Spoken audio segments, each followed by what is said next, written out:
మా ఎన్డీఏ ప్రభుత్వం వచ్చిన తర్వాత ఏదైతే చెప్పామో చెప్పినట్లుగా సంక్షేమాన్ని అభివృద్ధిని పేద ప్రజలకి రాష్ట్ర ప్రజలకి అందించే విధంగా చర్యలు తీసుకోవడం జరిగింది.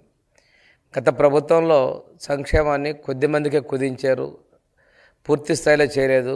అలాంటి పరిస్థితుల్లో ఈరోజు ఎన్టీఆర్ భరోసా పెన్షన్ తీసుకుంటే ఎన్నికల ముందు నుంచే చెప్పిన రోజు నుంచే మనం ఈ సంక్షేమం ఇవ్వడం జరిగింది.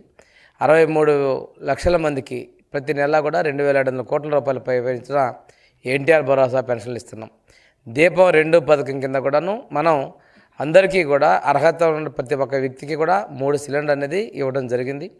అన్నదాత సుఖీభవ రాష్ట్ర చరిత్రలో ఎన్నడూ ఏ రాష్ట్రం చేయని విధంగా సంవత్సరానికి 20,000 ఇప్పటికే 14,000 అకౌంట్లో జమ చేయడం జరిగింది.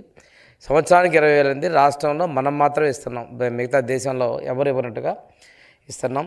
తల్లికి వందనం కూడా ఎంతమంది పిల్లలుంటే అంతమందికి ఈ రోజున అంత వారి అకౌంట్లో 15,000 రూపాయల లెక్కన మనం చేస్తూ ఉన్నాం. దేశంలో కూడా ఇలాంటి సంక్షేమం ఇస్తున్న ప్రభుత్వం ఏదైనా ఉందంటే ఆంధ్రప్రదేశ్లో ఉన్నటువంటి నారా చంద్రబాబు నాయుడు గారి సారథ్యంలోని ఎన్డీఏ ప్రభుత్వం ఇస్తూ ఉంది. ఒకసారి చూసుకుంటే దీనివల్ల డ్రాప్ అవుట్స్ జరిగాయి.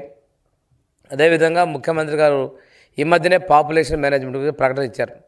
పాపులేషన్ మేనేజ్మెంట్లో కూడా కీలకంగా ఈ అన్నదాత సుఖీభావ కూడా ఉండబోతుందనే దానికి చక్కటి నిదర్శనం కూడా తెలియజేసుకుంటూ ఈరోజు ప్రభుత్వం ఇచ్చేటువంటి ప్రతి ఒక్క సంక్షేమాన్ని కూడా ప్రతి ఒక్క లబ్ధిదారుడికి కులము మతము పార్టీ ఇలాంటివి చూడకుండా అందించాలనేది మా ముఖ్యమంత్రి గారి ఆలోచన. అందులో భాగంగానే P4 విధానం తీసుకొచ్చారు. పబ్లిక్ ప్రైవేట్ పీపుల్స్ పార్ట్నర్షిప్ తీసుకున్నారు. దీని ద్వారా బంగారు కుటుంబాలని మార్గదర్శకులతో కలిపి ఆ కుటుంబాలలో ఆర్థికంగా వారిని సాధించేందుకోసం ముఖ్యమంత్రి గారు కృషి చేస్తూ ఉన్నారు.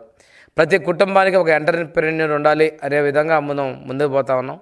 అంతేకాకుండా ఈరోజు ప్రతి కుటుంబంలో కూడా అభివృద్ధి ఆర్థికత ఉండాలనే లక్ష్యంతో ముందుకు పోతున్నారు.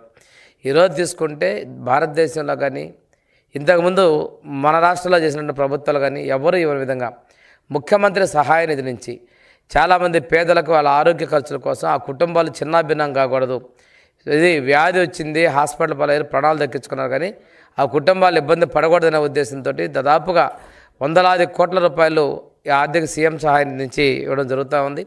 ముఖ్యమంత్రి గారు దీని నుంచే సంజీవని పథకంలోకి మనం తీసుకొస్తున్నారు. ఈరోజు కుప్పం అదేవిధంగా చిత్తూరు జిల్లాలో అమలు చేశారు. త్వరలోనే రాష్ట్ర వ్యాప్తంగా ఈ కార్యక్రమం అమలు చేయబోతా ఉన్నారు. ప్రతి కుటుంబానికి కూడా 25 లక్షల రూపాయలు ఇన్సూరెన్స్, హెల్త్ ఇన్సూరెన్స్ కూడా ప్రభుత్వం అందజేయడం ఉద్దేశం కూడా పేదలు ఆరోగ్యంగా ఆనందంగా సంతోషదాయంగా ఉండాలనేది ముఖ్యమంత్రి గారి ఆలోచన.